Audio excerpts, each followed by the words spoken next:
Olá a todos. Hoje, dia 23 de maio de 2023, estamos em mais um fórum de discussões do ciclo gravídico puerperal e neonatal. E hoje nós trouxemos a professora Joelma Gonçalves Martim com um tema que não é muito corriqueiro a este fórum, mas dada a importância e o quanto a gente tem tido, é um tema atual. Então, a professora Joelma vai trazer hoje uma discussão sobre assistência à criança vítima de violência.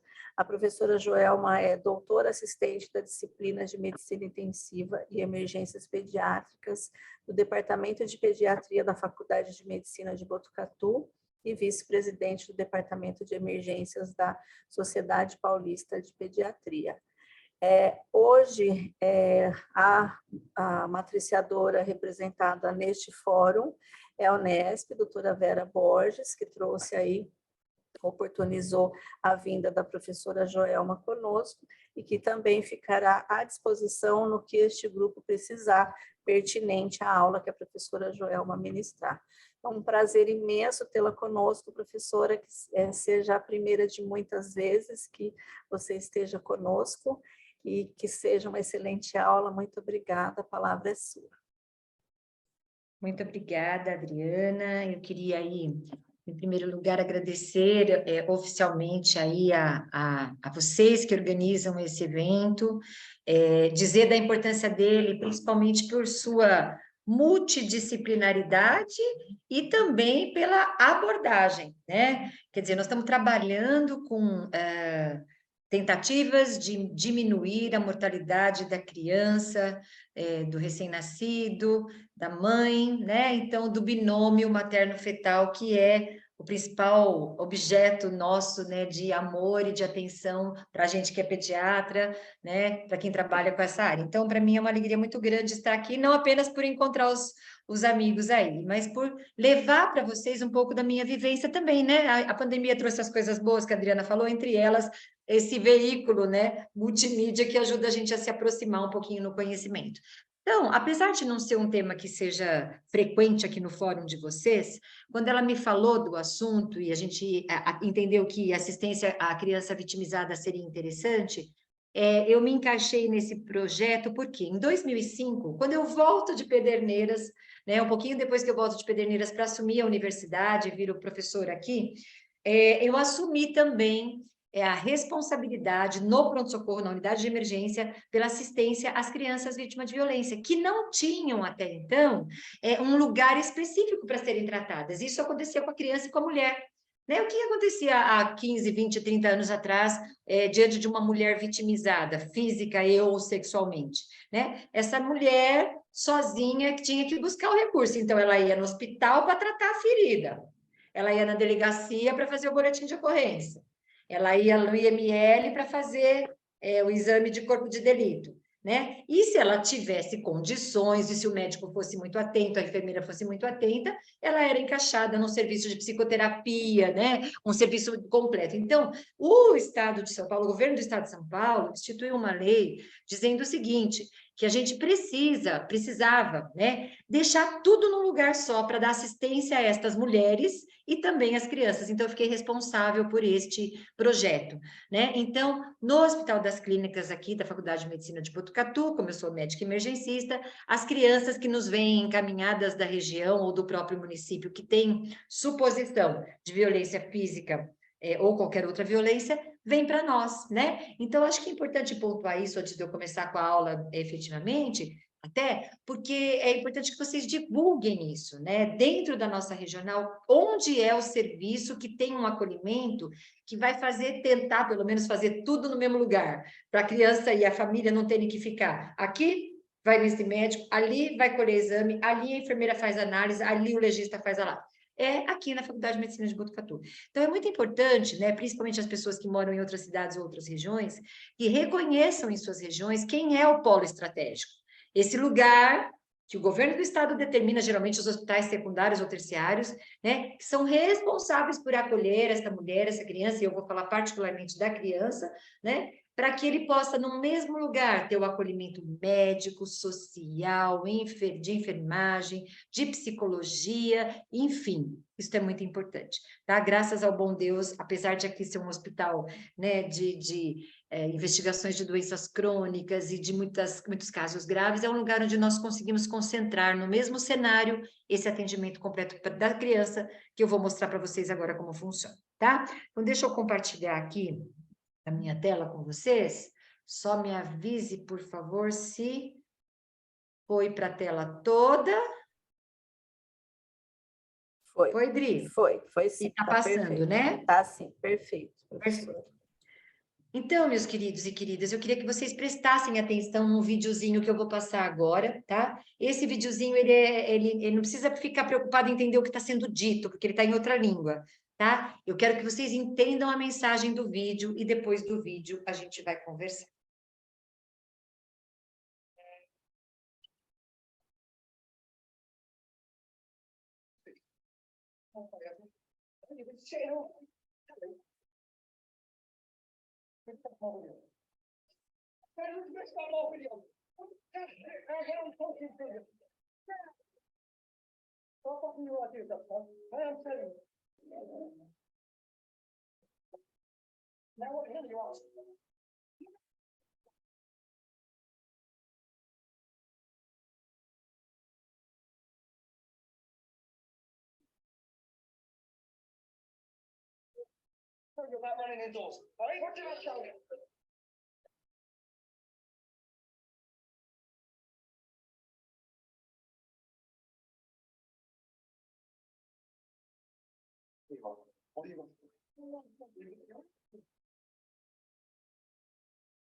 Desde que eu comecei a trabalhar com esse assunto na assistência da criança, toda vez que eu passo esse vídeo, eu tenho que dar uma paradinha para começar a falar, porque ele embarga a minha voz, né?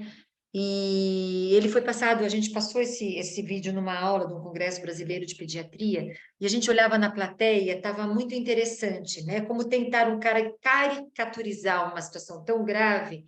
Então, a gente olhava na plateia, tinha algumas pessoas dando risadinha, porque a situação pareceu engraçadinha, né? Mas quando a gente entendia a mensagem que estava debaixo disso daí, que é a mensagem da agressão, da violência que a criança sofre dentro de casa, né? Então, a gente via assim, as pessoas se debulhando em lágrimas mesmo, pensando no que é uma criança vítima de violência. E, infelizmente, essas crianças também morrem por conta disso, né? Nós temos trabalhos que mostram que entre as crianças que chegam nas unidades de emergência, nos postos de saúde, vítimas de trauma, chegou um trauma, eu vou ver direito o que é.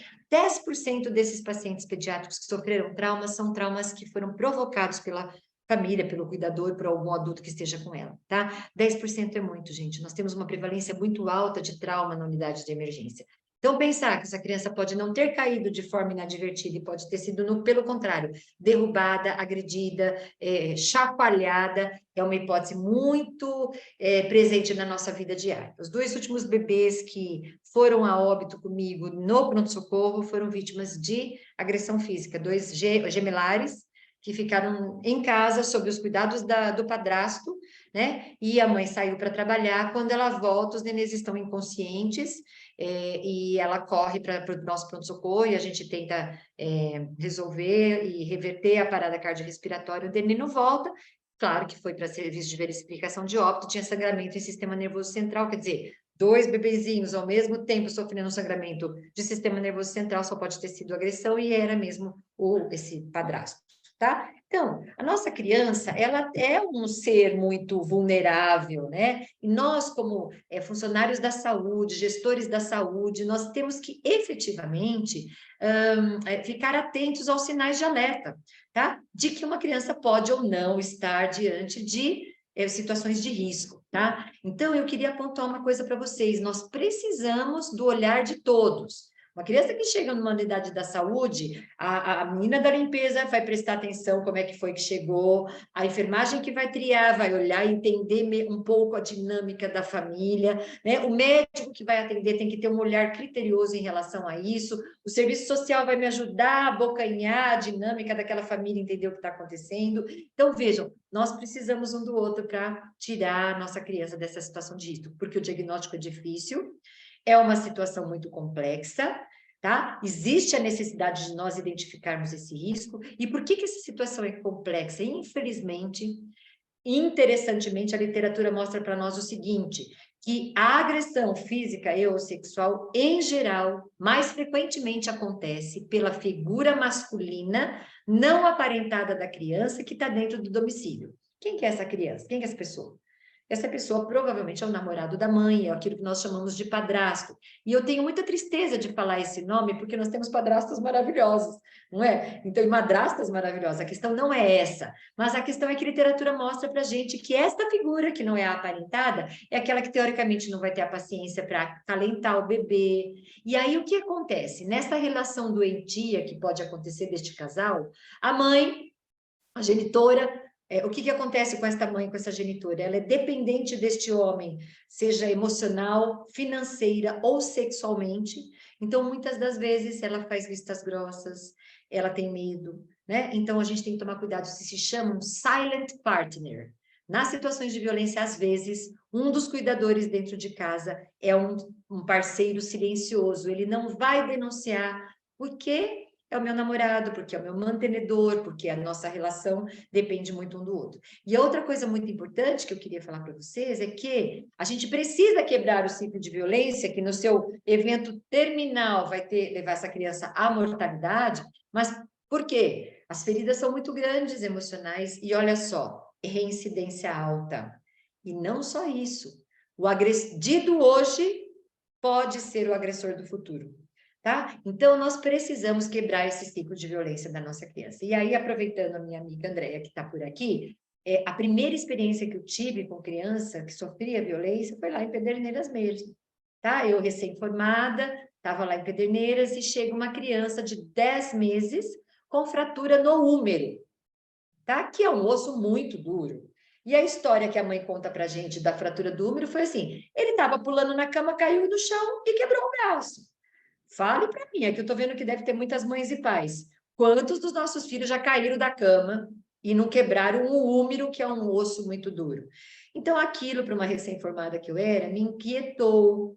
Mas, na época, a gente não tinha uma estrutura legal de segmento, mas eu avisei o serviço social. Precisamos historiar essa família, estou preocupada. Chamei o ortopedista e falou, ai, Jô, não é possível, realmente, essa fratura não está explicada. Está estranho isso daí. Então, conduzimos a parte médica, deixamos para o serviço social e parará, para quer dizer, fizemos o que tínhamos que fazer. Entretanto, ainda esses vínculos interinstitucionais estavam muito fracos. E o que aconteceu? Um mês depois, esta mesma criança chega para mim no pronto-socorro em parada cardiorrespiratória e ela não voltou. Então, ela morreu. E a causa da morte foi sufocação pelo travesseiro. Então, esse mesmo padrasto que tinha derrubado ela da cama, jogado ela para quebrar o bracinho, acabou levando a criança à morte, tá? Então, veja, se a gente não vê o risco, se a gente não identifica famílias suscetíveis, nós podemos perder o nosso paciente, né? Seja ele adulto ou criança, mas a criança, como todos sabem, né, numa maior situação de vulnerabilidade.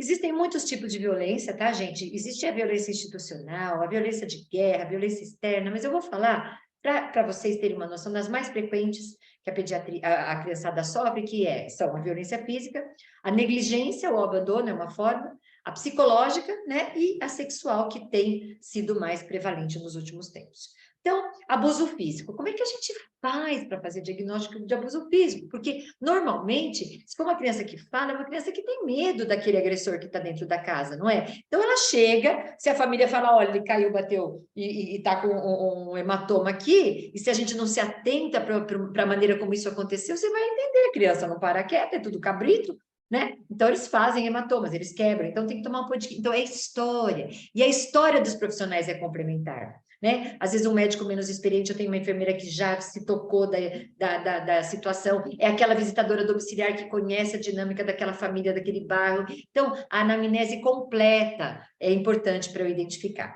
Exame físico também. E temos que tomar um pouquinho de cuidado, e nós somos importantes um para o outro, porque, por exemplo, às vezes, a criança tem medo do médico e não deixa que o médico exponha os seus machucadinhos naquele momento. Mas na hora de uma triagem da enfermagem, eles se permitem ser mexidos. Então, a gente complementa exame físico completo para tentar identificar o que tem, né? E aquelas crianças que a gente suspeita que aconteceu uma violência física, mas não falam, muitas vezes a gente tem que fazer raio-x da cabeça aos pés para tentar identificar uma fratura pregressa e falar, olha, tinha coisa estranha mesmo, esses hematomas não são pertinentes. Então, o abuso físico tem esses indicativos. Por exemplo, se eu perguntar para vocês, e aí eu quero que vocês abram o microfone e me respondam. Aonde que a criançada costuma ter mancha roxa? Vocês lembram dos filhos, dos sobrinhos, de todo mundo, dos alunos? Criança que chega, onde que é a mancha roxa que aparece aí que você fala, bateu mesmo? Joelho, braço. Joelho, Braço, pernas, né? joelho, Braço. perna. Isso, então são áreas expostas, né? São áreas que se antecedem no movimento da criança. Então, se de repente chega uma criança para mim com hematoma na bunda, só posso falar que aquilo lá realmente tem a ver com trauma se ele caiu sentado de bunda. Se não tem essa história, tem coisa estranha. Ao longo da coluna, a mãe traz aí porque ele está cheio de manchinhas roxas na coluna. Como é que ele bateu na coluna? Se não caiu de costas ou se não foi jogado contra a parede, né? Uma outra coisa importante, muitos hematomas em diferentes estágios de formação. Um está roxo, um está amarelo, outro está verde. Muito, muito. Que é isso? O tempo todo batendo é estranho. Ou ele é um hiperativo, porque pode ser, né? Ou a criança está sendo exposta a risco. Então, vejam, esse desenho que a gente vai fazendo como profissional da saúde, né? Eu vi que a Dani respondeu, ai, todo mundo respondeu aqui no chat, que lindos, né? Então, assim, se tem hematomas em lugares diferentes, oh, meu Deus, tem boi na linha. Tá? Então, é importante que a equipe como um todo esteja muito atenta, tá? Então, não se esqueçam disso. Outros indicadores de abuso. Não sabe como é que aquele machucado aconteceu. O que é isso? Tá? Ou é uma lesão que poderia ser evitada por um melhor cuidado, sabe? Você percebe que houve uma negligência, inconsistência de história, né? Eu tive uma criança que o pai trouxe para mim, falando que ele estava com problema de andar. Ele não está andando há 3 dias. Que pai que aguenta um filho ficar sem andar 3 dias, de repente, né? Já chamou atenção esta coisa estranha. Quando eu fui examinar a criança, não tinha nada na perninha, gente. Ela estava com um abdômen reativo, que a gente fala, que, por conta de um sangramento intraabdominal, e tinha marcas e hematomas na barriguinha. Então, o que aconteceu? Ele tinha levado chutes e pontapés na barriguinha, sangrou a barriga, ele estava com uma situação grave que impedia ele de andar. Né? Então, todas essas coisas ajudam a gente a identificar a criança de risco, né? Criança que foi prematura, criança que não está vacinada. Nós estamos num perrengue agora, né? A gente está num período da população mundial que não vacina suas crianças. Isso nem tem a ver com política, até precede a política. Pega a carteirinha da vacina dos seus pacientes. Está tudo atrasada. E as nossas crianças estão morrendo por conta dessa doença. Então, esse critério é meio complicado hoje em dia. Mas, com certeza, nós temos um serviço de saúde cuja vacinação funciona muito, né? Por que as carteirinhas estão incompletas? Então, sinal, às vezes, né, de descuido com a criança. Tudo isso é informação que a gente tenta juntar para identificar uma criança que seja vítima de abuso físico, né, de violência física. Então, não se esqueçam desses detalhes que eu falei. Nós temos, basicamente, dois tipos de trauma físico que a gente fala. Uma coisa que vocês já ouviram falar que é o Shaking Baby Syndrome, né? Que é a síndrome do bebê chacoalhado, e nós temos a criança maior que é agredido mesmo.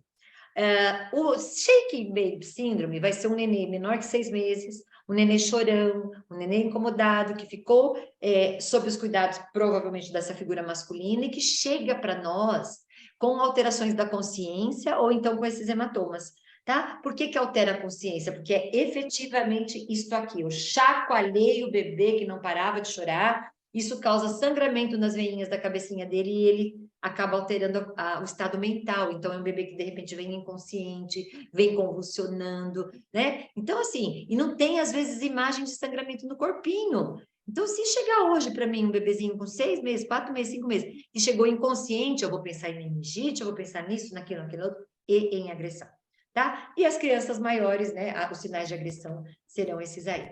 Eu vou contar para vocês uma situação clínica extremamente pesada que eu vivi há um tempo atrás, uma das também primeiras crianças agredidas, para vocês entenderem como a dinâmica do agredido é muito estranha. E essa coisa do silent partner é muito forte. A mãe trouxe para mim o João Vitor, 8 anos, e ela chegou segurando o dedinho do João assim para mim, falou, doutora, olha, ele martelou a unha, né, e caiu a unha. A senhora vê o que tem que fazer? E escondia assim os outros dedinhos. Tá bom, eu fui examinar o paciente como um todo. Quando eu fui examinar o João, todas as unhas estavam ausentes. Ele não tinha unhinha nenhuma. Mãe, mas se ele é tão arteiro assim, que ele martela todos os dedos, como é que a senhora deixa o martelo à disposição? Aí ele pega, né, doutor? Ele acha. Aquilo me incomodou. Quando eu fui examinar o João, além das ausências de unha, gente, ele tinha uma orelhinha de jiu-jitsu, sabe aquela orelhinha de fratura de cartilagem de orelha? E quando eu fui examinar, ele tinha marquinhas de cigarro pelo corpo, né, de bituca de cigarro queimando o corpinho. Pronto, né? Só que olha que coisa triste, gente. O menino tinha 8 anos, se eu não me engano. Eu precisava entrevistá-lo sozinho, tentar entender, não sabia se era a mãe que agredia essa criança ou não. Quando eu falei para ele, João, a titia precisa conversar com você, posso pedir para a mamãe sair um pouquinho? Ele pulou no pescoço da mãe, agarrou com toda firmeza e ele falou: não, a minha mamãe não sai daqui. Então, gente, na hora a minha imaturidade disse assim: não é a mamãe que agride, né? Porque se ele quer ficar grudado na mãe, o que ele está falando? Essa mãe aqui que me protege. No frigir dos ovos, era a mãe que agredia o João, nós descobrimos depois.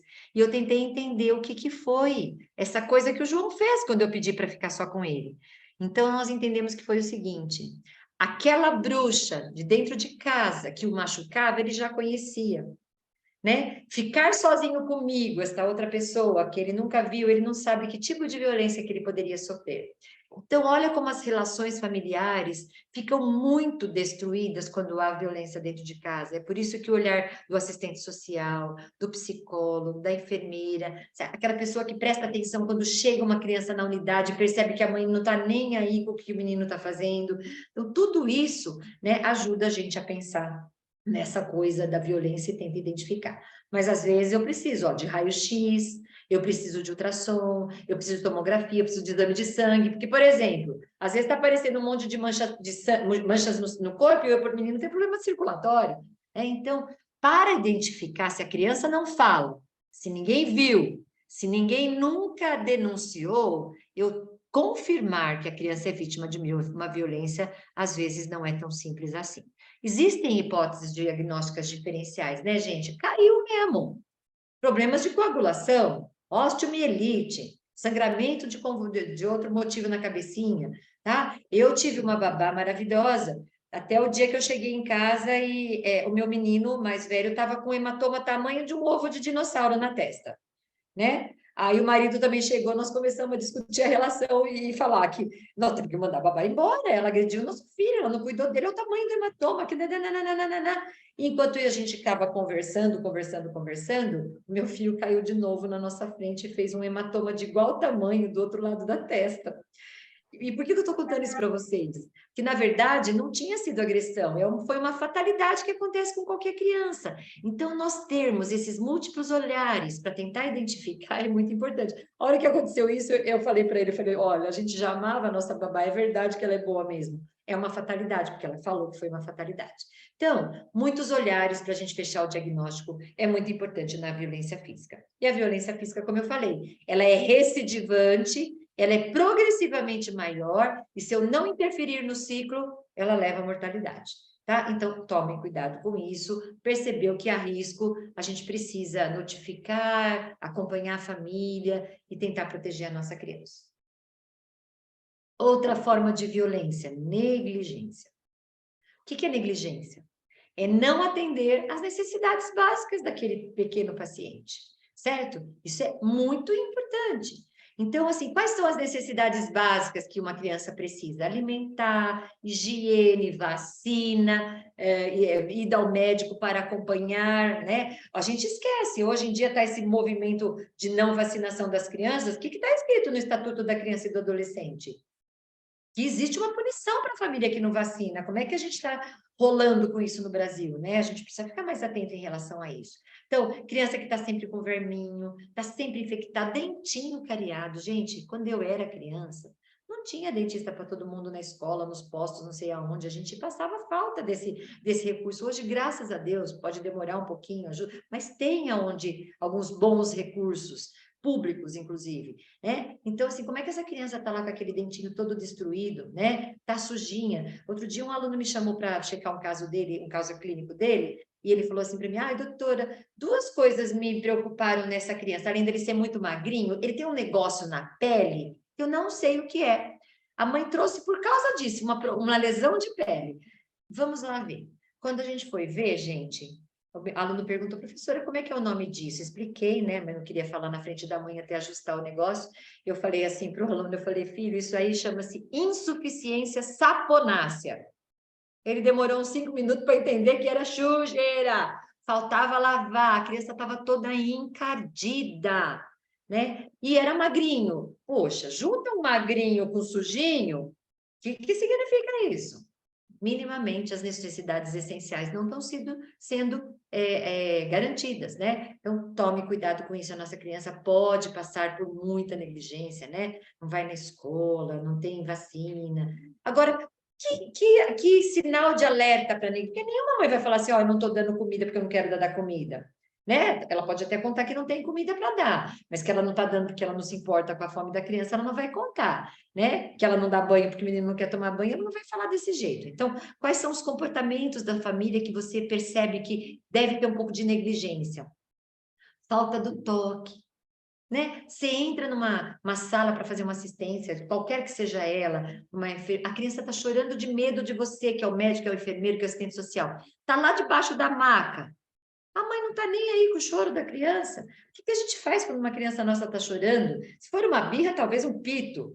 Se for um medo, um acalanto, né? Calma, o titio e a titia vão cuidar de você. Então, esse relacionamento apreensivo, desconfiado, comportamentos extremos, ou apatia total, ou agressividade, choro incoercível, tá? Nessas situações, a gente tem isso, né? A gente tem isso de que o paciente está sendo negligenciado de alguma forma. Tomem cuidado com isso. Preste atenção no que está acontecendo, tá? Hoje eu achei bonitinho, eu fui passar visita no hospital aqui, né? Eu sou emergencista, meu aluno foi falar só das coisas de emergência. Aí ele começou a falar assim, professora, eu não gostei muito da cara da mãe, porque ela falou isso. Aí ele falou, isso não interessa, né, professora? Interessa que ele está com pneumonia, que antibiótico eu vou dar. Falei, de jeito nenhum.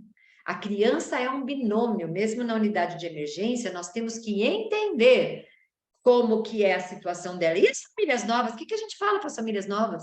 Nós estamos aprendendo ainda com as famílias de diferentes formações, né? Mas não é esse o problema, estar numa família de formação diferente, diversa. O problema é dentro desta família, diversa ou não, hoje em dia os cuidadores não terem regras, né? Alguns limites, não dar o carinho, não fazer cuidar das necessidades essenciais, aí a nossa criançada fica negligenciada, e por isso que a gente vê, inclusive, a amplificação da violência na escola, né, em tudo, tá? Outros indicadores de negligência, por exemplo, gravidez indesejada, né? Nós estamos falando aí da questão da maternidade.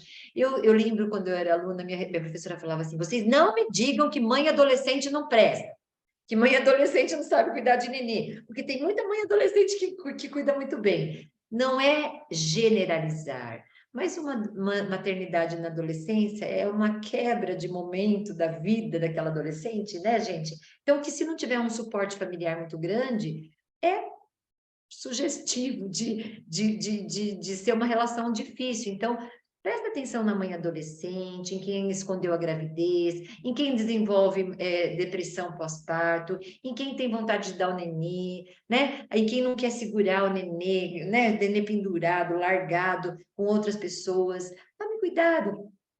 Comentários depreciativos que a gente faz, que você observa uma mãe fazendo numa criança, né? Uma vez, eu estava atendendo uma criança e, assim, uma criança muito quietinha e era muito simples, assim. E aí, ela estava quietinha, mas ficava cutucando a mãe, né?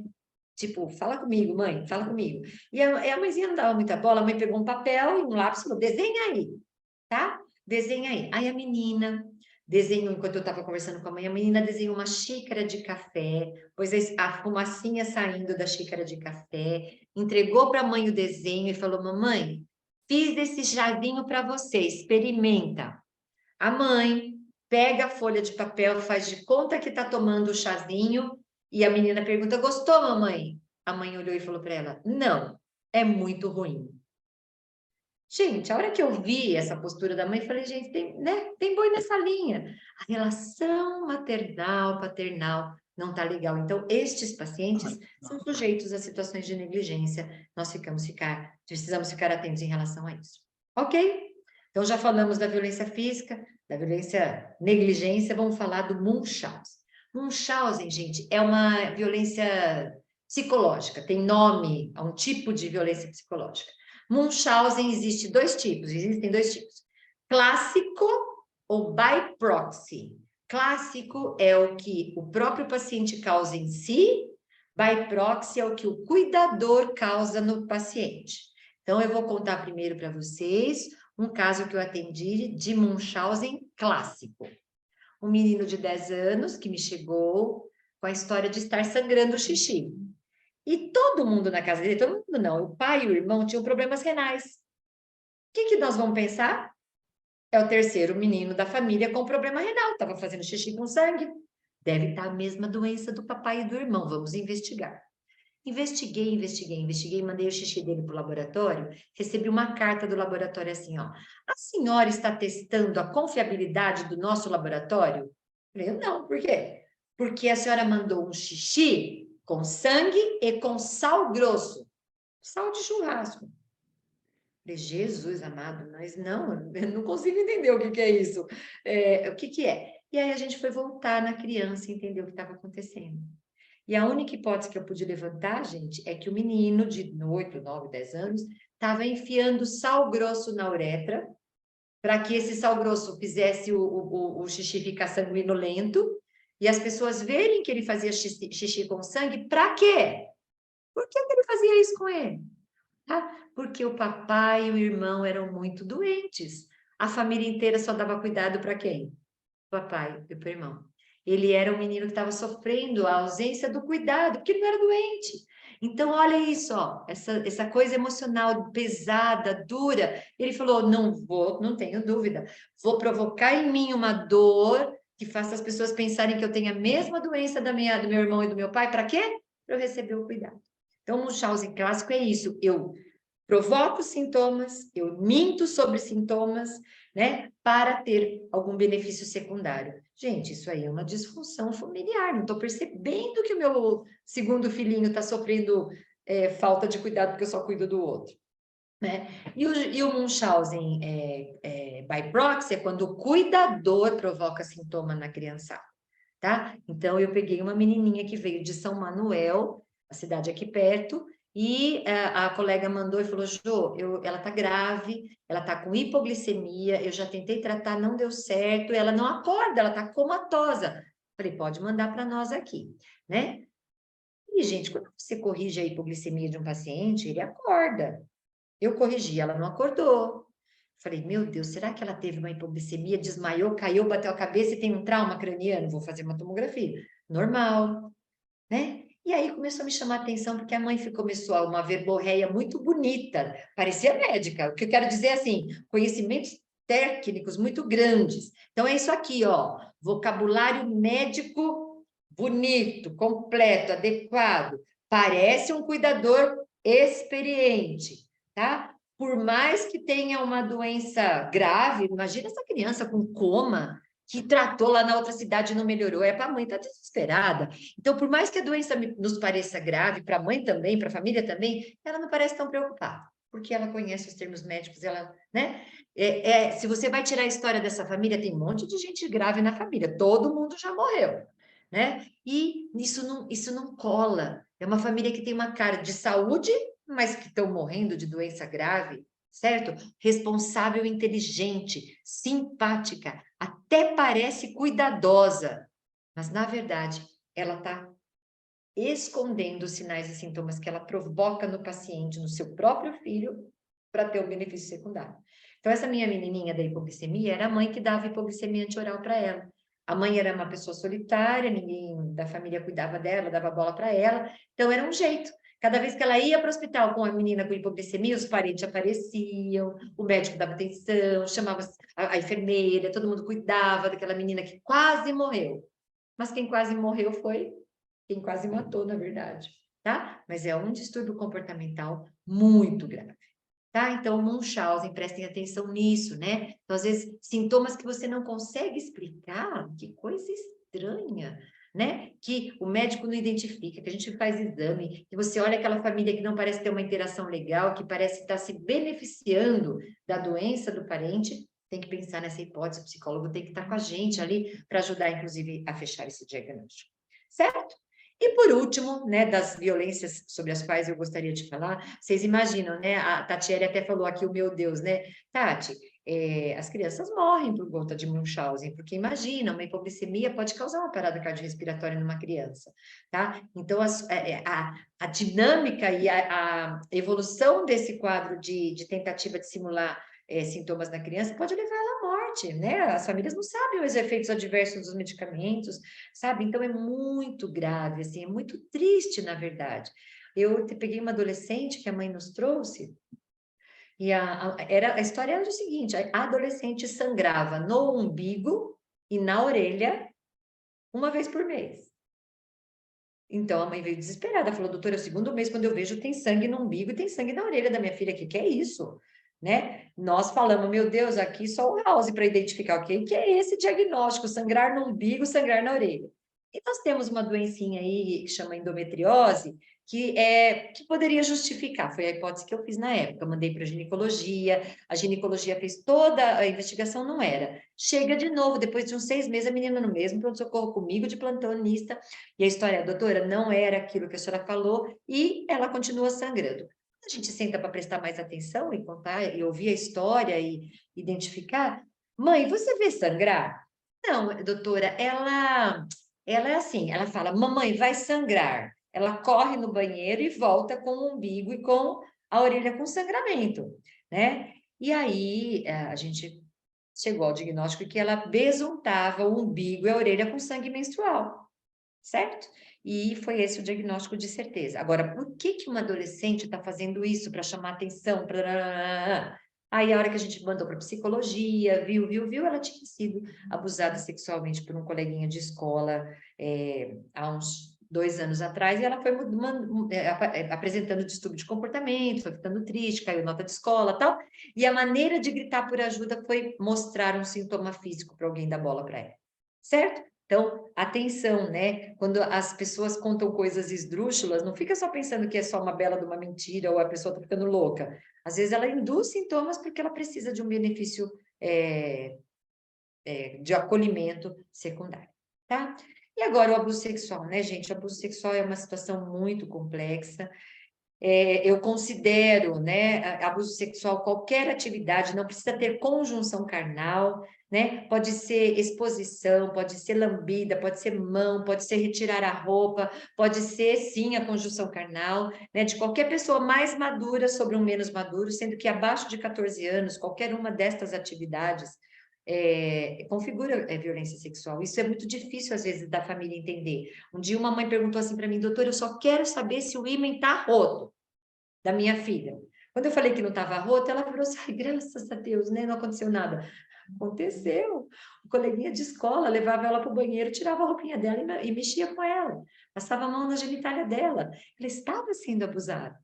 né? Então, assim, a gente tem que tomar um pouquinho de cuidado, porque os conhecimentos, né, são diferentes. Então, só o fato de não ter ímã roto não significa que não tenha violência. É de difícil suspeição, por quê? Porque a maioria não tem conjunção carnal. Então, se não rompeu o ímã, se não sangrou o ânus, a vagina, não é violência sexual? Expôs, fotografou, lambeu, mexeu, tirou a roupa, manipulou. Só que não tem marca física. Como é que eu, médica, eu, enfermeira, eu, assistente social, vou provar que aconteceu? Nós temos que acolher a fala da criança. Tá? Nós temos que acolher, porque a maioria das vezes não tem violência física como marca, não tem ruptura iminal, e é um fenômeno universal, não se engane, qualquer classe social, os abastados escondem mais, tá? Em qualquer faixa etária, e geralmente, de novo, o agressor é próximo da criança. Então, não tem aquela história de violência sexual que eu estou andando na rua e alguém me agride. Esta não é a história da criançada, entendeu? Quem agride a criança sexualmente é o próximo. Então, a maioria das vezes é o padrasto, mas pode ser o pai, pode ser um tutor, né? Geralmente mais do sexo masculino, pode ser um líder religioso, pode ser um coleguinha da escola, tá? Então, tome cuidado com isso. A incidência de violência está aumentando muito, nós não podemos menosprezar, 36% das meninas já sofreram violência sexual, 15% dos meninos já sofreram, é a forma mais prevalente, mais frequente de violência atualmente, tá? E como é cometida por alguém da intimidade da criança, dificilmente ela vem no primeiro evento, dificilmente, porque é alguém que primeiro seduz, depois agride, é alguém que ameaça, eu machuco você, mato a sua mãe se você contar para alguém. Então, tem toda uma teia de relações doentias que faz com que a gente demore para receber esse paciente, tá? Então, tome cuidado. E aí, eu esqueci de pôr o gráfico aqui, mas eu vou falar para vocês entenderem qual é a questão. A média de casos de violência sexual que eu atendo aqui no HC é de 75, 80 casos ano, que chegam para nós no pronto-socorro, tá? Todas as vezes que o meu grupo foi na mídia divulgar, num evento como este fórum, na rádio, na TV, todos os anos que eu fiz isso, aumentou para 120, 130 casos por ano.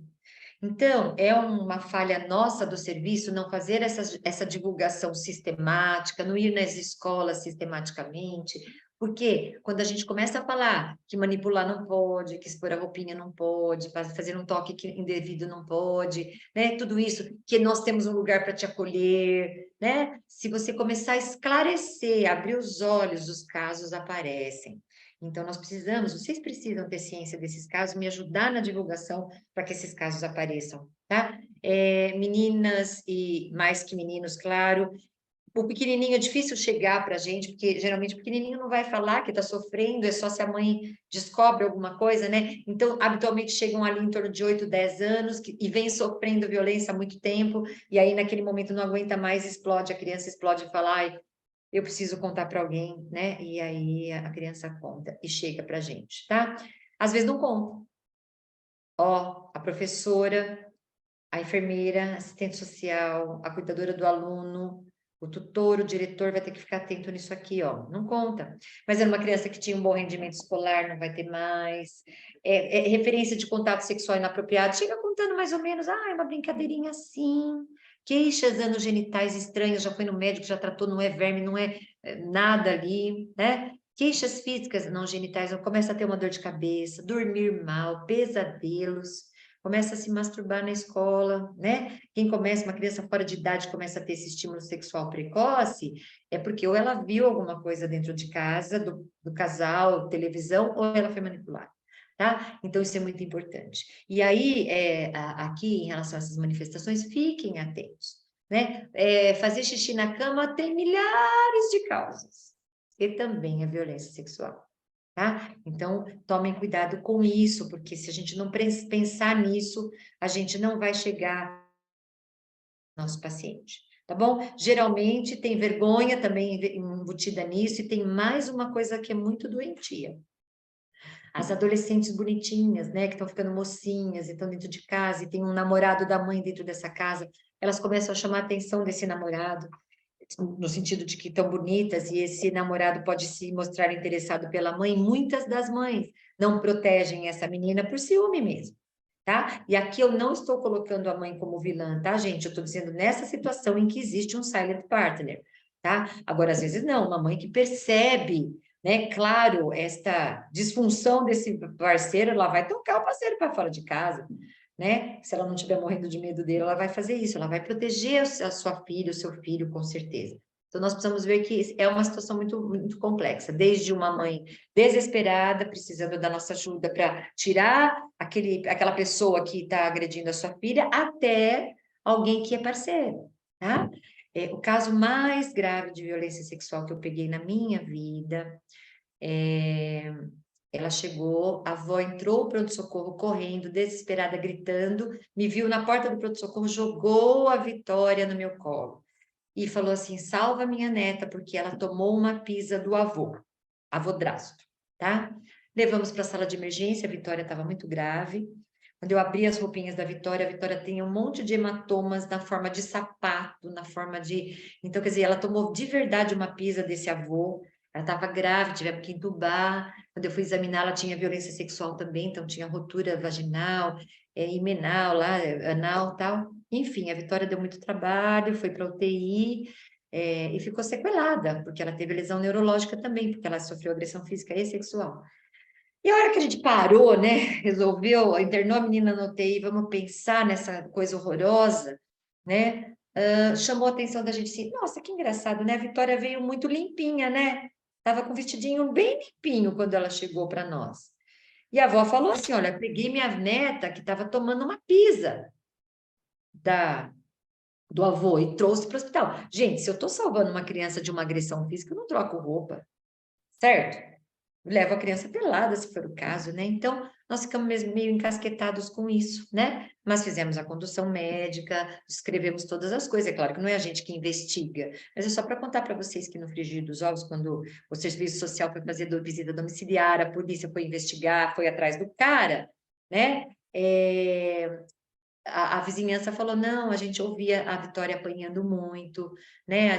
Só que eles também não tiveram coragem de denunciar, né? Então, assim, tem que tomar cuidado realmente com essas estruturas familiares e com essas informações que chegam para a gente da vizinhança, né? As pessoas têm medo, graças a Deus nós temos telefones que você pode fazer denúncia anônima. Eu tenho médico que tem medo de fazer denúncia dessa situação. Se não tiver rotura do ímã, eu também não falo que é violência sexual, não. Falei, gente, não pode. Como assim? Como é que eu vou provar que o homem está passando a mão na criança, que está fazendo isso? Temos que confiar na criança e investigar com a psicologia, com o serviço social, né? E acompanhar esta criança. Agora, é claro, o que eu posso encontrar fisicamente aí? Tem algumas doenças. Se a criança chegar para mim, por exemplo, contaminada por sífilis, com gonorreia, não tenho dúvida nenhuma. Chega grávida, não tenho dúvida nenhuma, né? Se tiver uma infecçãozinha aqui que é, né, ginecologicamente falando, pela tricomonas, suspeita, mas não é absoluto. Condiloma, tem que tomar cuidado. Às vezes, se nasceu de parto normal e a mãe tinha condiloma na genitália, o condiloma pode aparecer até 2 anos depois que a criança nasceu, entendeu? Então, tem que tomar um pouquinho de cuidado. Ele pode ser violência, mas nem sempre, tá? Agora, é uma criança que vai apresentar essas coisas todas aí, dor de cabeça, de repente, está mudando o comportamento, caiu o rendimento escolar, não quer ir para a escola se a violência está sendo lá, se mostra amedrontada com a pessoa do mesmo sexo ou do outro sexo, dependendo do agressor, né? Então, tudo isso chama atenção da gente. Outros comportamentos que chamam atenção, a curiosidade sexual, né? Como eu falei, a masturbação, fobias inexplicadas, pesadelos, tá? Mudanças do comportamento, era uma criança boazinha, está muito brava, era uma criança muito brava, agora está depressiva, embotada, quieta, né? Então, tomem cuidado com tudo isso aqui que eu falei para vocês, porque é o olhar de todo mundo que chama atenção. Essa dor abdominal crônica recorrente, perdão, Andréia, dor abdominal crônica recorrente, crianças que vêm no pronto-socorro direto com dor na barriga, tá? Então, dor na barriga, o que eu faço, Jô, com a dor na barriga? Dor na barriga pode ser muita coisa, pode ser constipação, pode ser verme, mas aí você pesquisa, não é verme, pesquisa, não é constipação, não é lactose, aquelas coisas erradas, glúten, sei lá o quê. tá? E ali aquela dorzinha que se repete, que se repete. O abdômen é um órgão muito alvo da criançada. Vocês não lembram da história que não quer ir na escola com medo da prova, tem dorzinha na barriga, né? Ele é um órgão que chama atenção nos distúrbios comportamentais, né? E aí a Tati até está falando assim, temos dificuldade com o conselho tutelar, eles querem avaliar se é verdade ou mentira. Pois eu vou ler direitinho aqui essas coisas para falar. O conselho tutelar, pessoal, eles são parceiros, né? Mas nem todos têm uma boa formação. Então, assim, a gente precisa ter o Ministério Público junto com a gente, orientando na formação desses conselheiros, né? Para que não se menospreze, nem se hipervalorize, né? Tem que ter na medida certa. Denunciou, temos que ir lá investigar. O que o profissional da saúde vai fazer? Eu não vou investigar, mas eu vou documentar. A criança chegou para mim, chamou atenção, o comportamento da mãe, a lesão da criança, a hora que eu fui triar, nossa, uma criança amedrontada da mãe, tudo isso eu vou documentar. Tinha lesão carnal, tinha risco de gravidez, fiz profilaxia da gestação, né? Nossa função como profissionais de saúde é documentar, né? E não deixar essa criança solta e perdida. Ela tem que ter um serviço de psicologia suportando ela, né? Dando cuidado para ela. Ela precisa ter um serviço social visitando e o conselho tutelar tem que estar acionado. Tá? Então, é multidisciplinar e todos precisam de treinamentos. Tá? Por exemplo, os meus médicos, quando chega uma criança no pronto-socorro e fala assim, mas se não tiver marca de violência, de conjunção carnal, eu não denuncio. Eu tive que treinar esses médicos, gente. É o cuidado da saúde. Para esta criança, ela está com qual doença? Eu estou aqui porque estão mexendo em mim do jeito que eu não quero. Pronto, o médico acredita, tá? Tem que tomar cuidado com isso. Isso pode dar algum probleminha lá no futuro? Sei lá. Eu já tive, infelizmente, eu tenho que dividir isso com vocês, duas irmãzinhas, uma de 9 e uma de 6 aninhos. A de 9 aninhos falou assim para a pequena, para mim. Tatinha, fica quieta que eu conto o que está acontecendo. Ela olha e fala, o namorado da nossa mamãe está mexendo com a gente. Eu acreditei, nós conduzimos o caso desta forma, mas eu chamei o conselho, a psicologia, todo mundo veio me ajudar, né? Aí ela foi para psicologia, elas foram para psicologia. Depois de 9 consultas, teve uma hora que a menina de 9 anos, a mesma, virou e falou assim, que ela queria confessar que era mentira. Porque ela queria que a mamãe dela voltasse com o papai. Então, ela mentiu sobre o namorado da mamãe. Mas, como médica ali naquela hora, como cuidador da saúde naquele momento, eu tive que acatar essa coisa da criança. É claro que foi drástico, né? Imagina esse namorado aí da mãe, ele sofreu, teve que mudar de cidade, perdeu o emprego, infelizmente, mas isso é uma exceção, tá? A grande maioria das vezes nós vamos acreditar e isso vai se confirmar de uma forma ou de outra.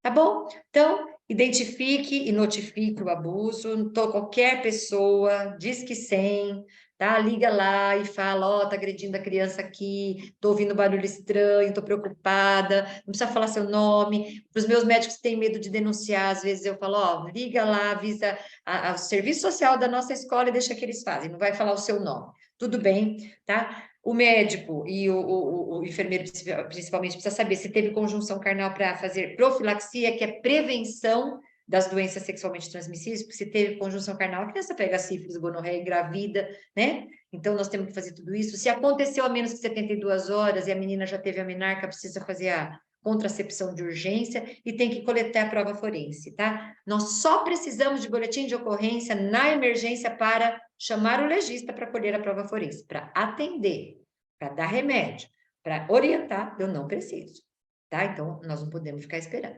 É importante que a gente entreviste os pais e a criança em ambiente tranquilo. O pronto-socorro não é o melhor lugar do mundo para isso, mas é o que eu tenho, tá? Então, a gente tenta deixar uma salinha separada, né? E conversar. Se possível, entrevistar só os pais também, só a criança, tirar as dúvidas, né? Devagarzinho, sem muita pressa. Com a criança, muita serenidade na fala, né? Usa desenhinho, observa o desenvolvimento psicossocial da criança, né? Não é assim ficar já vai perguntando e falando, faz um desenho, por que você está aqui? Dá as bonequinhas para ela brincar, né? Isso é muito importante para ajudar a criança a falar. Às vezes, na primeira vez, ela não vai falar, você só vai observando, examina. Nunca a gente examina a força. Imagina, ela acabou de ser violentada, eu vou, de novo, vou pôr a tomada aqui. Ela acabou de ser violentada e eu vou violentá-la de novo. Né? Então, quando você examina uma criança que sofreu violência, ela já está tão fragilizada, eu vou examinar, se não está sangrando, se não tem nada de risco, calma, a gente não vai, às vezes não faz o exame ginecológico na hora, faz depois que a criança está mais em paz, tá? Então, sempre muito cuidado na avaliação da criança. Eu costumo falar, acho que temos médicos aqui também, né, que a gente precisa acostumar a examinar mais as vagininhas das meninas, porque elas são diversas, e às vezes a gente examina uma vagininha e tem dúvida da lesão, então nós precisamos fazer isso sistematicamente, com cuidado, olhar sempre a região anal, né? Às vezes, quando tem uma fissura anal e a criança não é constipada, é um sinal de violência sexual. Quando tem laceração no ímen, no clitóris, é um sinal de violência sexual, né? Quando tem vesículazinhas que lembram cataporinha, né? É herpes. Então, enfim, várias são as possibilidades do exame físico, às vezes, né? Encontrar a doença sexualmente transmissível, tá? Prova forense só se colhe se aconteceu a lesão às últimas 72 horas. Se é, por exemplo, uma criança que está sendo agredida sexualmente no último ano, não, e já tem mais do que uma semaninha, a gente não colhe prova forense, tá? A gente colhe sorologias e vai tentar identificar o risco e tirar a criança desse risco aí, ok? Outros diagnósticos diferenciais, não esquecer disso, às vezes a criança sangrou porque ela menstruou, né? Uma mãe me trouxe também uma menininha com sangramento vaginal, achando que ela tinha sido abusada na escolinha, a menina não falava nada, estava morrendo de vergonha daquele sanguinho na vagina, né? Na calcinha. Então, quando eu atendi, acolhi, a hora que examinei, ela tinha um tumor na vagina, estava sangrando. Então, calma, a gente acolhe a queixa e examina, tira uma história para ter certeza do que está acontecendo. Então, existem muitos diagnósticos diferenciais também da violência sexual. E eu só vou fazer esse diagnóstico fazendo uma boa história, um bom exame físico e, eventualmente, alguns exames laboratoriais que me ajudam a tirar as dúvidas, tá? Qual que é nosso papel aí no caso dos médicos, então? Eu tenho que evitar que a criança pegue doença e que tenha lesão, e que morra, e que tenha gravidez. Então, o que a gente faz? Se a polícia estiver junto comigo, se foi um flagrante, seria bem interessante trazer o agressor na hora para a gente fazer um teste de HIV dele. Se o HIV dele for negativo, eu não preciso dar remédio de HIV para a criança. Mas se eu não tenho essa possibilidade, que a maioria das vezes é essa, né? Quase nunca a gente traz o agressor. Então, essa coitada dessa criança, se teve conjunção carnal ou contato de sangue ou sêmen, com as mucosas ou com qualquer cortinho, a gente tem que conduzir como se tivesse possibilidade de doença sexualmente transmissível. Então, ó, se eu tiver dúvida, a criança não sabe me falar, eu não tenho certeza se penetrou, se não penetrou, nós vamos dar remédio. Se eu tiver certeza que não teve isso, nós não vamos dar remédio, vamos só tratar, acompanhar a criança. É muito importante o esquema da hepatite B. Hepatite B mata mais que a AIDS as nossas crianças, tá? E então você precisa saber se a vacinação está completa, então é importante ter a carteirinha. Se não tiver a carteirinha, a gente começa a fazer a profilaxia. E fazemos sempre um teste rápido de HIV para a criança, porque eu preciso saber se eventualmente ela não tinha já a doença antes desta agressão. Tá? Claro que nós vamos controlar os sangramentos, profilaxia para tétano, se tiver gravidez, vou encaminhar para os serviços fazerem um acompanhamento, né? Mas aqui, o mais importante é saber isso. Quem toma remédio para evitar as doenças sexualmente transmissíveis, se com a mucosa ou com alguma pele não íntegra, houve contato de sangue ou sêmen, tá? Então, tome cuidado com isso. E não se esquecer sempre, se for médico aqui, para quem eu estou falando, a criança traz a carteirinha ou não traz a carteirinha, não sei como é que ela está com a hepatite B, faça a dosagem do anti-HBS, que é o anticorpo que prova que ela está imunizada, certo? Se ela tiver imunizada, eu não preciso fazer para ela tratamento contra a hepatite B, mas se ela não tiver imunizada, até 14 dias depois do evento, eu posso fazer imunoglobulina. Então, eu tenho tempo para tratar essa criança para ela não pegar a hepatite B, tá? E finalizando, a quimioprofilaxia para o HIV é quem teve conjunção carnal e que eu não quero que pegue HIV, tá? Então, é quem teve penetração anal ou vaginal nas últimas 72 horas, não aqueles eventos crônicos, tem que ser, aconteceu nos últimos 3 dias, tá? Ou se eu já souber que o agressor tem sorologia positiva. E olha que judiação, pessoal. Esse coitadinho que sofreu essa violência ainda vai ganhar 3 medicamentos contra o HIV, vai tomar por 28 dias. É um remédio chato, causa efeito adverso, é uma judiação, mas vai ter que tomar. Vou tratar contra sífilis, gonorreia, clamídia e tricomonas. Olha isso aqui. Toma injeção na bunda para sífilis. Toma injeção na bunda para ceftriaxone. É um medicamento contra a clamídia, bioral, mais 7 dias de um outro remédio. 3 remédios contra o HIV, mais 4 remédios contra essas outras coisas.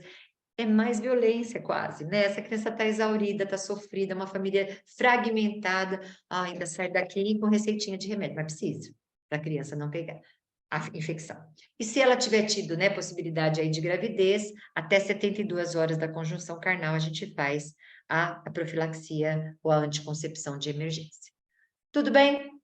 Finalizando.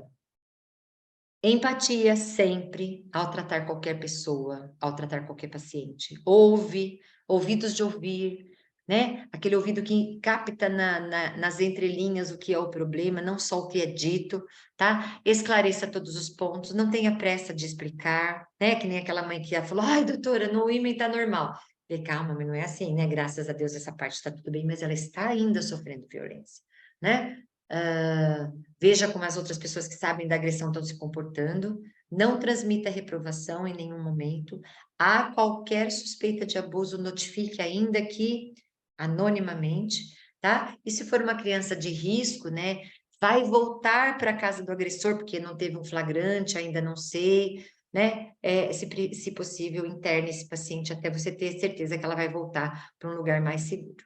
Tá bom, meus queridos? E eu espero que a mensagem que tenha ficado aqui para vocês, além de um olhar bem atento e aberto para identificar estas causas, essas coisas, né? Saber que nós não fazemos uma assistência se não for multiprofissional, tá? Cada um com a sua competência, que nos é muito importante, que a vítima precisa ser protegida para não termos os eventos finais piores, registrar fielmente todas as coisas. E esta criança que você atendeu, se você está num cenário de baixa complexidade, onde ninguém pode, não há uma assistência sistematizada, encaminhar essa criança para psicoterapia, o segmento do serviço social tem que ser constante, e nós precisamos aí, né, dessa parceria para fechar o diagnóstico e melhorar a sobrevida do nosso paciente. Tá bom? Então, assiste mais um videozinho aí para nós finalizarmos a nossa fala.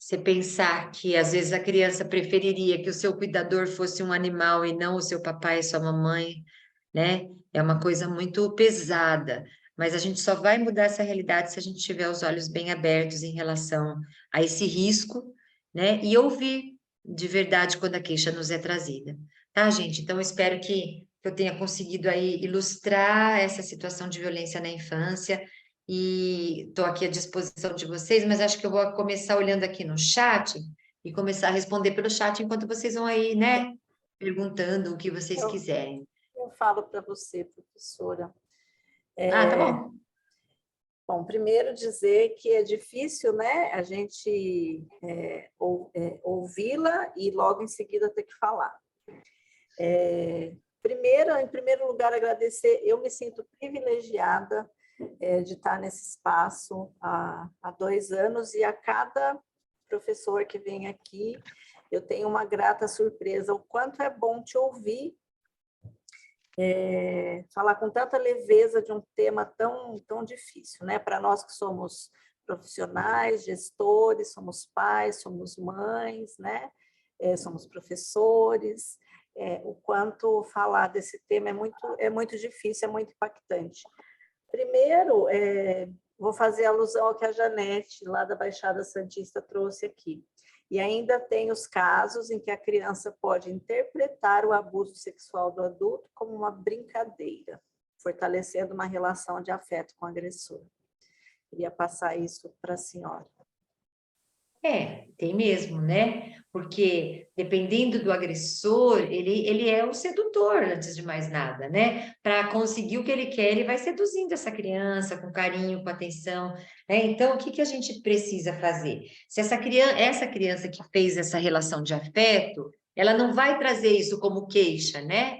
Ela às vezes comenta de forma fortuita, ou você identifica de outra forma, ela não está rendendo bem na escola, porque ela tem a percepção de que tem alguma coisa estranha, né? Ela só recebe afeto se ela dá o que o agressor está oferecendo, tá? Então, você vai no segmento crônico desse paciente identificando esse risco. E aí, a gente vai tentando trazê-la, né, para a realidade, na psicoterapia, no segmento, para poder cuidar. Então, Janete, esta não é a forma mais comum, graças a Deus, no sentido de que demoraria mais para a criança chegar até nós. Em geral, ela se sente invadida, né? Se sente acuada e ela vai mostrando esses sinais, sejam eles comportamentais ou físicos, né? Então, a gente precisa tomar esse cuidado. E se eu vi, isso aqui é a mesma coisa que a mãe, né? Aquela mãe que depende dele financeiramente, emocionalmente, ela também ela tem um vínculo tão grande que ela não consegue, às vezes, denunciar. Então, a gente tem que ficar atento aos sinais outros que não sejam a fala verbal de que está acontecendo uma violência. Porque realmente essa situação não vai chegar ao sinal. Ele não vai falar para mim que o meu papai, ela na conversa fortuita, eu não gosto, mas eu tenho que falar, né? Eu percebi uma mãe sozinha, um parceiro novo, né? Uma figura masculina diferente passeando dentro do domicílio. Devagarzinho eu vou tirando as informações de como isso é, tá? Como é que é esse parceiro, tal. Aí a gente identifica o risco, certo? A Sherla comenta, né, que o tema é complexo, fala exatamente o que a senhora trouxe, envolve muitas vezes o agressor que mantém a família, a vergonha, o medo em denunciar, a não identificação do próprio abuso e achar normal. Excelente discussão como essa. Aí venho todos os parabéns, depois eu me comprometo a encaminhar para a senhora. A Eliane, no Conselho Tutelar, há também profissionais que negam problemas e têm postura negacionista religiosa.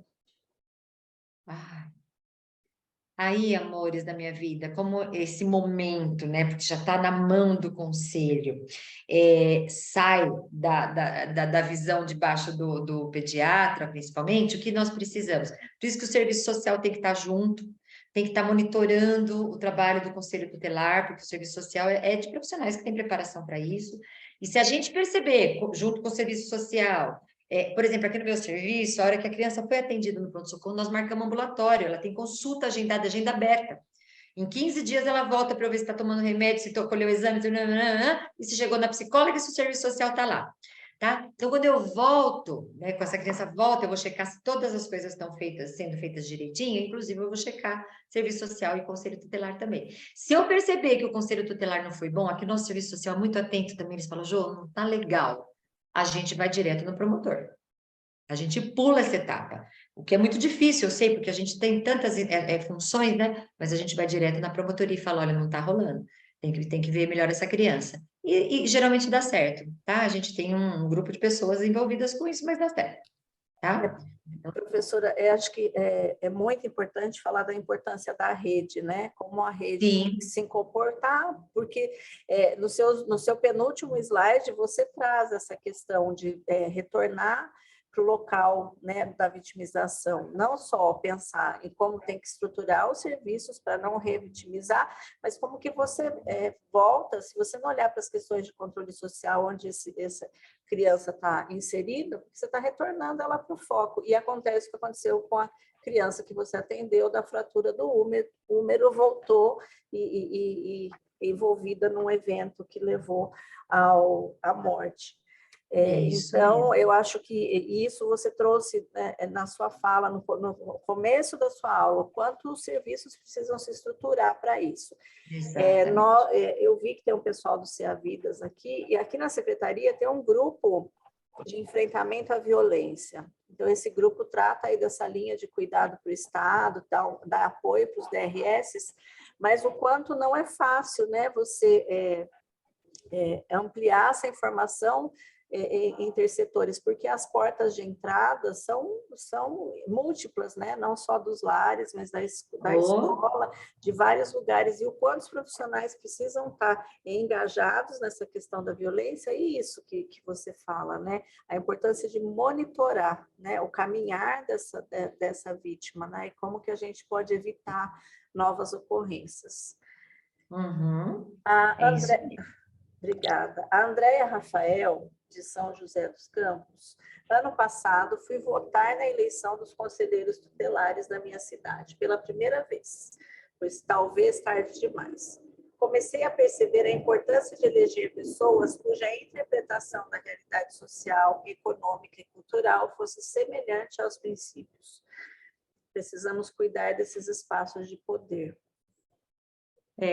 Lógico, a gente acaba não se envolvendo, né? E aí, o que acontece? Às vezes vão voluntários, não é nem. Agora está sendo eleito, né? Agora tem a eleição mesmo dos conselheiros. Mas eu peguei uma fase que era voluntariado. Você acha que tinha muito voluntário para querer essas coisas?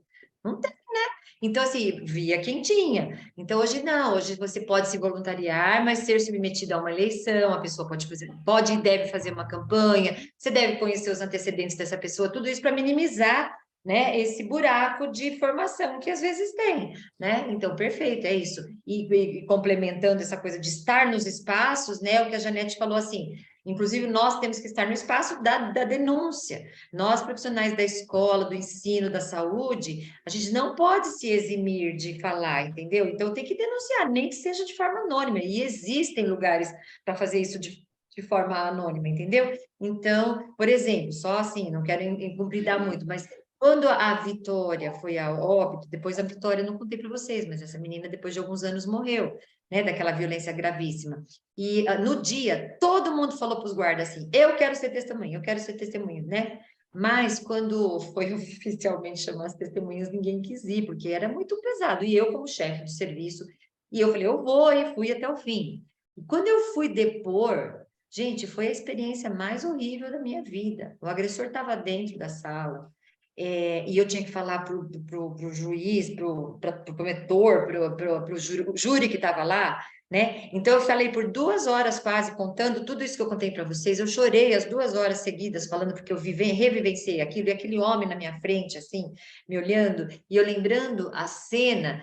Então, quer dizer, além de tudo, tem o nosso sofrimento, entendeu? Foi muito pesado. Eu fiquei feliz de que no final ele foi condenado, a avó foi condenada também, os dois foram presos.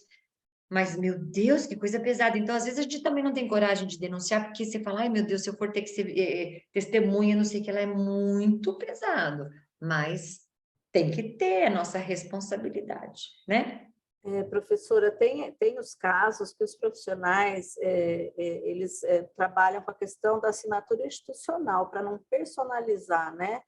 Para não ficar nominal a queixa. Teve um Isso. caso aqui na Grande São Paulo de um bebê de 18 dias que chegou vítima de violência sexual, chegou com TCE, chegou em óbito já na instituição, e os pais os pais mesmo não apresentavam sinais de abalo emocional nenhum, e aí tinha conivência da mãe, enfim. Mas aí, nessa ocasião, já faz uns anos isso, levantou essa questão de assinatura institucional, tanto que essa linha de cuidado aí para a violência trabalha essa questão para proteger os profissionais, porque dependendo Isso. da região de trabalho, o índice de violência, a possibilidade de retaliação profissional, ele existe. Então, acho que isso inibe um pouco os profissionais de fazer essa denúncia.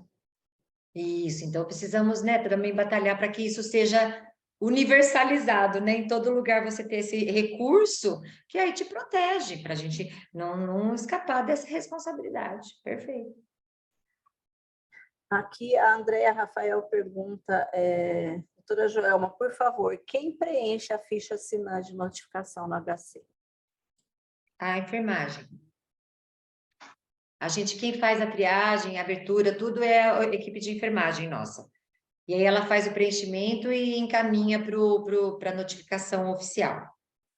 A gente preenche só o prontuário médico, o serviço social faz a sua própria consulta, né? Então, a equipe de enfermagem, a gente acordou dessa forma.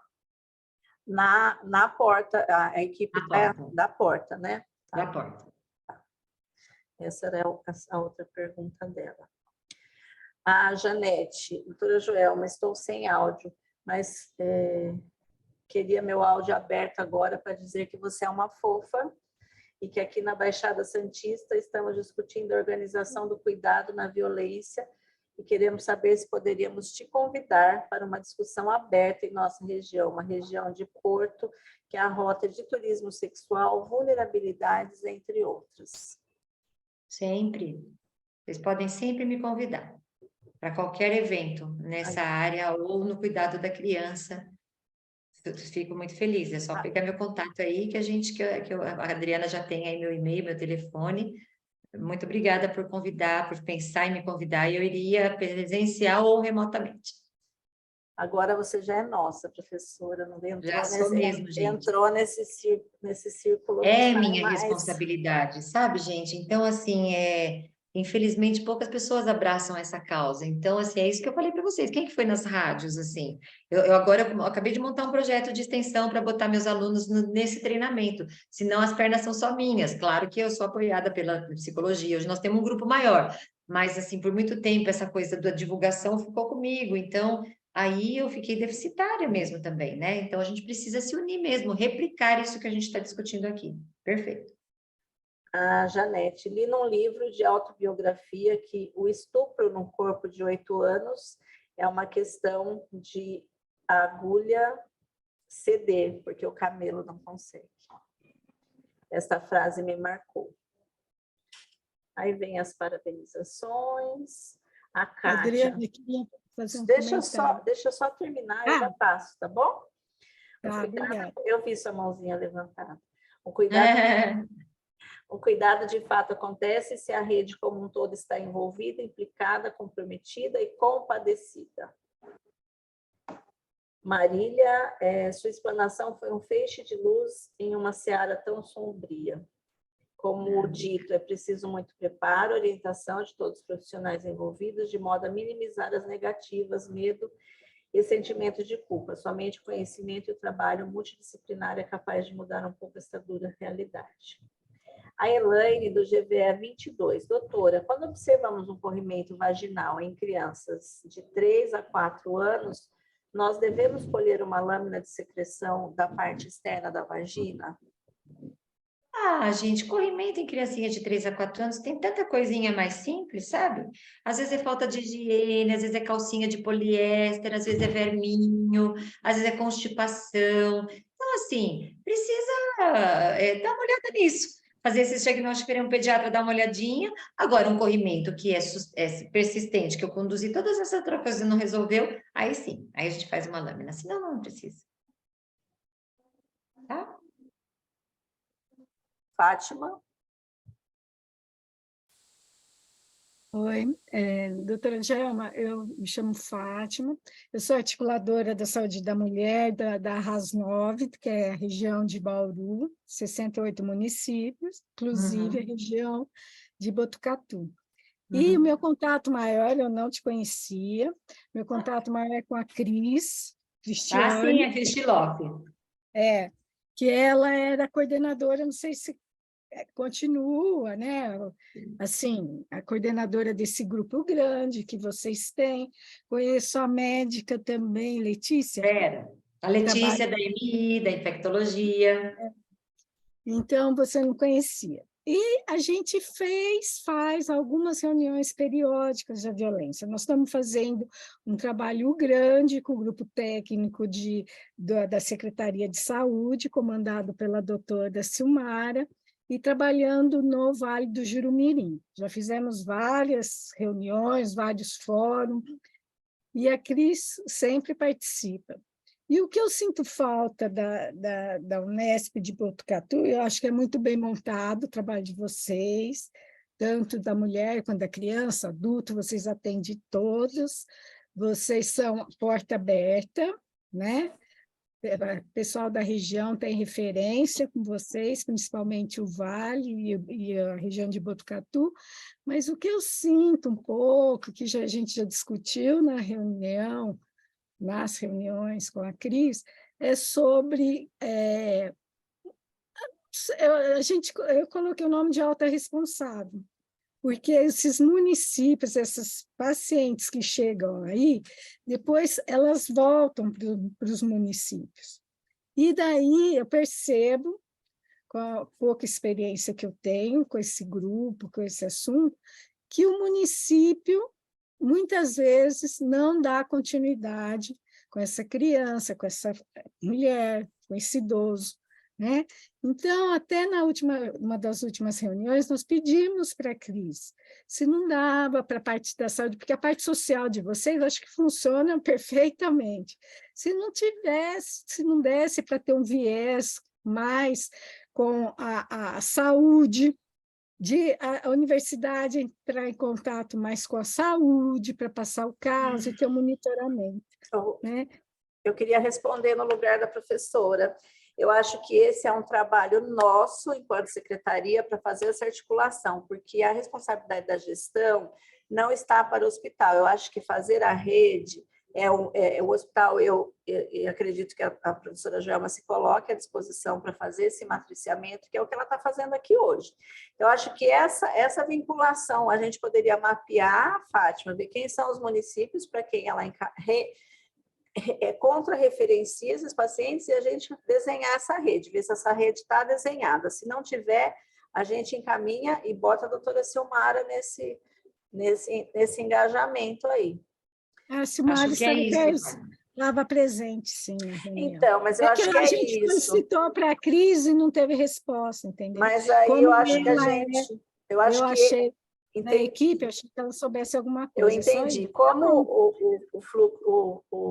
o objetivo da aula é falar da violência, acho que essa rede, a professora Joelma já se colocou à disposição, a gente pode depois dar continuidade nessas questões do movimento aí, tá bom? E eu dou uma faladinha com a Cris também, viu, Fátima? A gente trabalha junto. Ela ficou de verificar, sabe? Tá. E não deu um retorno. Obrigada, então, Fátima. Obrigada. A Ana Paula, a gente está caminhando para o final já. Professora, de que forma acontece a articulação entre a delegacia e saúde? Quando a delegacia recebe a denúncia, faz encaminhamento para a saúde ou a saúde tem algum esquema de buscar essas informações junto às delegacias? Isso em relação a geral ou a um paciente único, Ana, será que ela perguntou, Adriana, você entendeu? Que assim, acho que ela quer saber o fluxo, né? Geral, assim, chega um paciente vitimizado, como que você faz contato com a delegacia, como que eles recebem, se tem um fluxo formalizado, acho que é isso que ela quer saber. Na verdade, assim, o nosso hospital é aberto, pode haver demanda espontânea, pode ser encaminhado, mas assim, por exemplo, vem de outra cidade, é importante que a gente tenha uma comunicação via cross no sentido de comunicação, mas é porta aberta, nós vamos receber 24 horas por dia, 7 dias por semana essa criança, e a partir daí a gente tem esse vínculo já bem estruturado, né, de ir e vir. Então, o nosso serviço social notifica, documenta, avisa, né, denuncia, se o médico não denunciou, então a gente já tem essa coisa institucional, viu, Ana? Funciona bem fluidamente aqui, a gente não tem esse problema, não. E aí, acho que essa questão que a Fátima falou da rede, por exemplo, se vocês perceberem que a vítima precisa de uma medida protetiva, que ela não possa voltar, vocês têm uma rede estabelecida que aí não retornaria. No caso, você citou que, em geral, fica internada até você conseguir um abrigo para ela ser encaminhada, né? Exatamente. Pessoal, mais alguém quer abrir o microfone e fazer perguntas? Acho que a Regiane, ela finaliza aí com uma coisa muito importante, se não tiver mais perguntas, né? A questão do nosso fortalecimento. O nosso fortalecimento é multi também, tá, gente? Como é que a gente se fortalece? Em fóruns como esse, em divulgação deste conhecimento, em discussão de casos clínicos, em empoderamento do profissional, de que ele, né, tem condições de diagnosticar e ver as coisas direitinho, né, Regi? E a outra coisa muito importante, de que faz parte desse nosso fortalecimento, é assim, ó, a gente tem que dividir a dor. Porque depois dessas situações, você viu que a Adriana falou para mim, depois de você falar, Jô, abrir para falar alguma coisa é muito duro. Você imagina a gente na cronicidade desses eventos, tá? A equipe vai ficando devastada, então a gente precisa, nós cobramos aqui do HC, nós não temos ainda super aberto, mas dá, né? A gente tem que ter um terapeuta à nossa disposição, enquanto a gente não tinha, a gente sentava como grupo e conversava, entendeu? Porque quando eu dou essa aula semelhante para os meus alunos lá na medicina, por exemplo, são poucas as vezes que eu estou dando aula, Regiana, e 2 ou 3 saem da aula. Sai. Depois eles vêm conversar comigo. E eles vêm contar, professora, eu já sofri violência, eu não aguentei o assunto. Então, inclusive, até, por exemplo, aqui eu estou numa escola, né, numa escola de medicina. O meu residente precisa atender tudo. Eu já tive a residente que chegou para mim e falou assim, Jô, eu já vi que a triagem da enfermagem falou que é uma violência sexual. Não tenho condições de atender.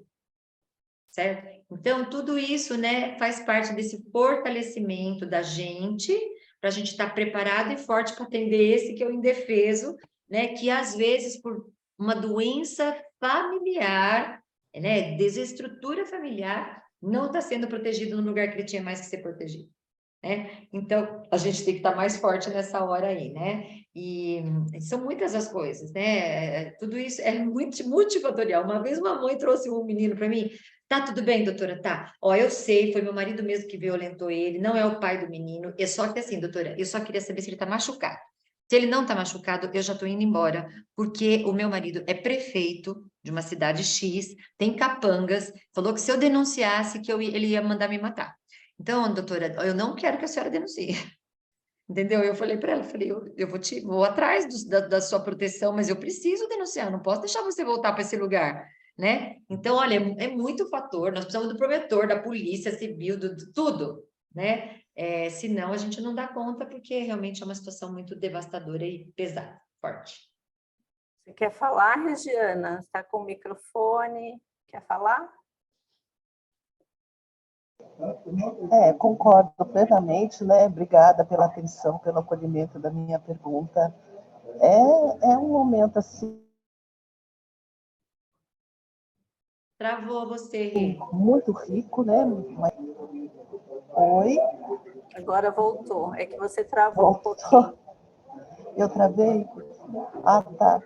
Mas enfim, assim, é um momento fundamental, né? Assim, a gente parar para encarar a violência, né, contra, né, como eu escrevi aí, se eles estão indefesos, e pensar que existe um segmento a ser feito também, né, depois desse evento, que é uma explosão, que a criança chega toda machucada.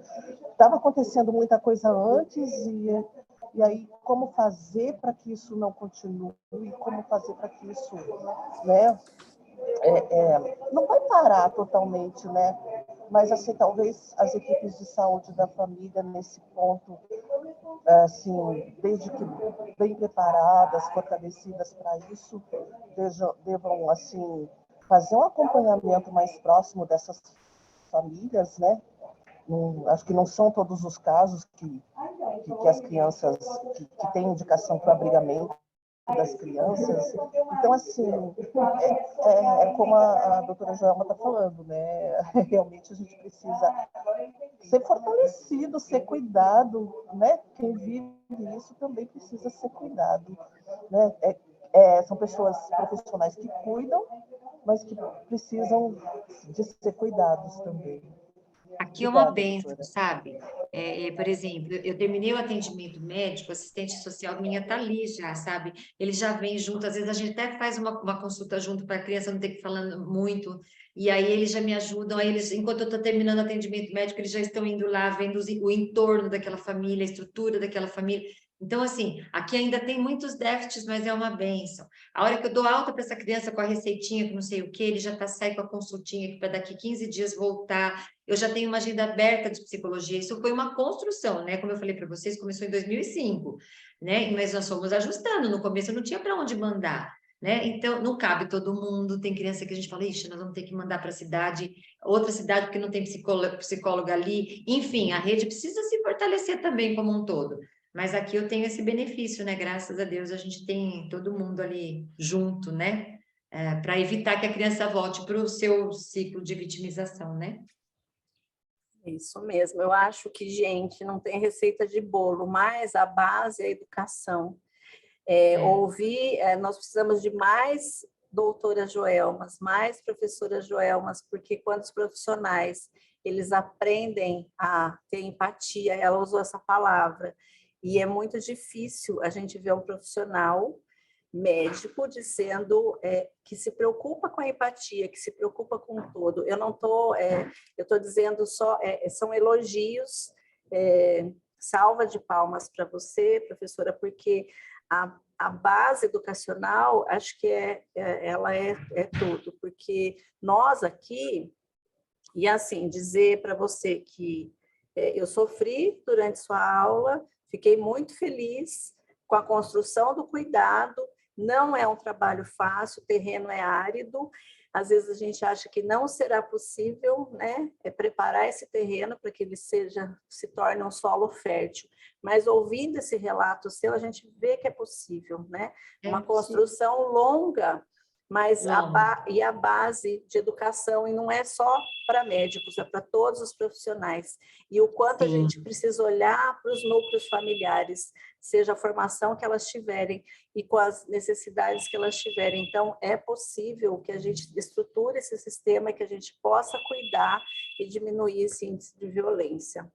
Pessoal, dado o avançar da hora, eu sei que a professora Joelma está aqui à disposição nossa, mas nós chegamos hoje a 140 pontos assistindo a aula dela.